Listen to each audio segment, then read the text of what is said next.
Meus irmãos e minhas irmãs, paz e bem.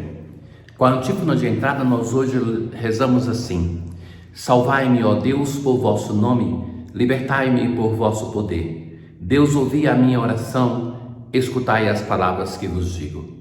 A antífona de entrada, ela coloca o tema central da liturgia da palavra. E é isso que nós encontraremos hoje nas leituras: o justo que é perseguido.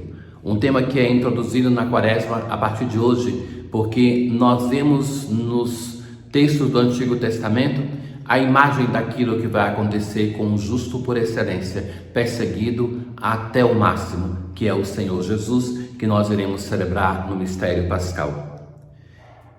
A primeira leitura é o discurso dos ímpios contra os justos. Então nós estamos no primeiro século antes de Cristo e o povo de Israel convivia com os pagãos, que o texto anterior a esse, eles fazem um discurso contra a proveniência do ser humano de Deus e a nossa vida ser destinada ao Senhor. Então eles cada vez mais vão se irritar contra os justos, contra aquelas pessoas de fé, porque acreditam que provém de Deus e para Deus voltarão. Então hoje aqui nós vemos na leitura de hoje o desenvolver-se deste texto, que são os próprios ímpios que começam a dizer: armemos ciladas ao justo, porque sua presença nos incomoda. Ele se opõe ao nosso modo de agir, repreende, reprova. Ele declara possuir o conhecimento de Deus e chama-se Filho de Deus. Tornou-se uma censura aos nossos pensamentos. Então, a presença do justo incomoda. É a presença do justo do Antigo Testamento, é a presença de Jesus que incomoda, ou na história da santidade, o santo é sempre incômodo. Sabe o que me chama a atenção quando nós lemos a vida dos santos e pensamos assim: mas que pessoa boa, que pessoa maravilhosa, que pessoa simpática. Não deve ser muito santo, não deve ser muito fácil para quem não tem um empenho de vida de santidade conviver com um santo que questiona em silêncio até a vida de quem convive com ele, não porque essa seja a intenção, mas porque o seu testemunho incomoda. Gloriar-se de ter a Deus por Pai, se apresentam como filhos e gloriam-se de ter a Deus por Pai. Vejamos, pois, se é verdade o que ele diz.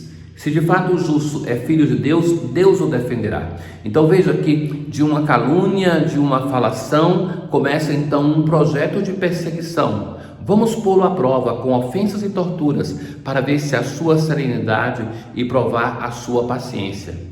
Vamos condená-lo à morte vergonhosa, porque de acordo com suas palavras virá alguém em seu socorro.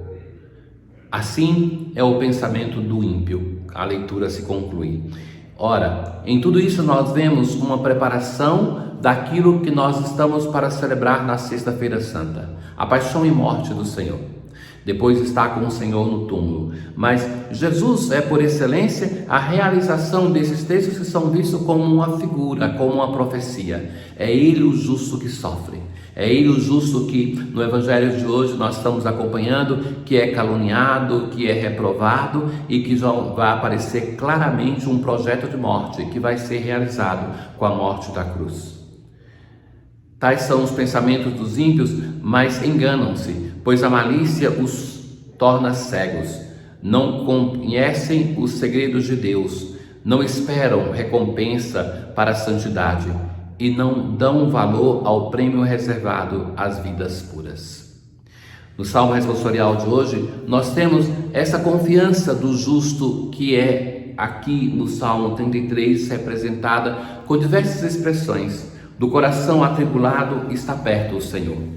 O Senhor volta a sua face contra os maus, para da terra apagar sua lembrança. Clamam os justos e o Senhor bondoso escuta.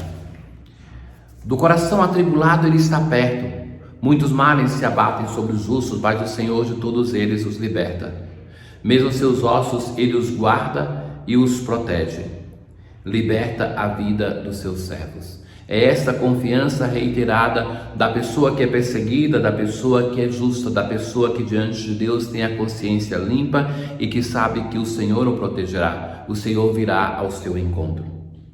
No Evangelho de hoje, nós temos Jesus que estava percorrendo a Galileia, não mais a Judéia.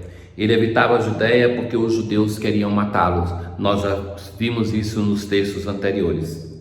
Entretanto, aproximava-se a festa judaica das tendas e Jesus então decide de ir a Jerusalém às escondidas. Quando chega então, os habitantes de Jerusalém vão dizer assim: não é este a quem procuram matar? Ou seja, já não se diz o nome, já não se reconhece Jesus de outro modo a não ser aquele a quem procuram matar. É clara já a intenção dos seus opositores. Eis que ele fala em público. Será que, na verdade, as autoridades reconheceram que ele é o Messias? Mas este, nós sabemos de onde, nós sabemos de onde é. O Cristo, quando vier, ninguém saberá de onde ele é. Ou seja, o que acontece aqui no discurso que está em meio ao povo? A tradição daquele tempo vai dizer assim, que quando viesse o Messias, ninguém saberia a sua proveniência. Então eles vão dizer assim, e vai se repetir no evangelho dessa semana, esse nós sabemos de onde e vão dizer até equivocadamente, é de Nazaré. E então agora vem a resposta de Jesus. Vós me conheceis e sabeis de onde sou. Eu não vim por mim mesmo, mas o que me enviou é fidedigno. Ou seja, vocês pensam que eu vim de Nazaré, mas eu vim do Pai. Aquele que me enviou é fiel. A esse não o conheceis. Ou seja, a minha origem vocês não conhecem, mas eu o conheço, porque venho da parte dele, e ele foi quem me enviou. Então queriam prendê-lo, mas ninguém pôs a mão nele, porque ainda não tinha chegado a sua hora. Lembram-se que em Caná da Galileia, no primeiro milagre, o primeiro sinal, nas bodas, Jesus vai dizer, ainda não chegou a minha hora. Então aqui também não chegou a sua hora. No lava-pés vai se dizer que Jesus sabe que a sua hora está chegando. A hora de Jesus, a hora da sua manifestação como Messias é a cruz. A cruz para São João não é expressão de dor como nos sinóticos, mas é expressão da glória do Cristo. Ora, no evangelho de hoje nós temos esse diálogo de um Jesus que volta para Jerusalém, às escondidas, vai dizer o evangelista, mas como é possível esconder-se? Como é possível esconder o Salvador, o Messias que é esperado? Jesus então começa a falar ali livremente para as multidões e elas então começam a dizer, mas o que está acontecendo? Até que encontram uma objeção contra Jesus. Esse aqui que está falando não pode ser o Messias, porque nós sabemos de onde vem. E então vem a fina ironia de São João, que Jesus responde, vocês não sabem de onde eu vim, porque vocês não conhecem da onde eu provenho, do Pai. E este eu conheço, vocês não conhecem. Para conhecer o Pai, nós precisamos aceitar Jesus como Salvador, como Messias. É Ele que nos revela quem é o Pai. Deus, ninguém jamais o viu, mas próprio Filho de Deus, ele nos revela quem é o Pai. Irmãos caríssimos, na primeira leitura nós ouvimos aquela trama dos ímpios contra os justos.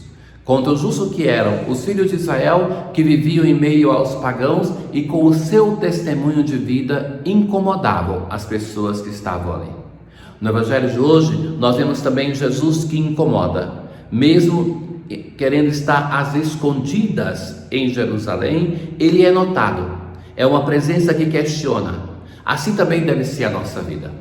São Francisco, quando envia os frades em missão, ele vai dizer assim que aonde chegarem, vocês devem dar testemunho de vida. E se for oportuno, suscitados pelo Espírito Santo, vocês devem começar a pregar.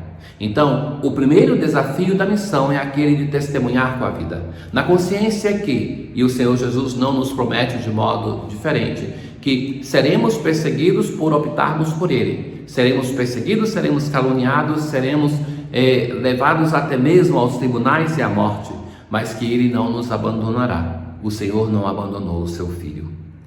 Na oração da coleta desse dia, nós assim rezamos: ó Deus, que preparastes para a nossa fraqueza os auxílios necessários à nossa renovação. Fraqueza e renovação, duas dimensões que nós devemos reconhecer no nosso caminho de conversão. Somos frágeis, mas Deus que prepara para nós os auxílios para que nós sejamos renovados dessa quaresma. Dai-nos recebê-los com alegria e vê-los frutificar em nossa vida. A insistência no tema da alegria, nessa semana que começou com o Domingo da Alegria Letare. Tenham todos um bom dia. O Senhor esteja convosco, Ele está no meio de nós. Abençoe-vos o Deus Todo-Poderoso, o Pai, o Filho e o Espírito Santo. Paz.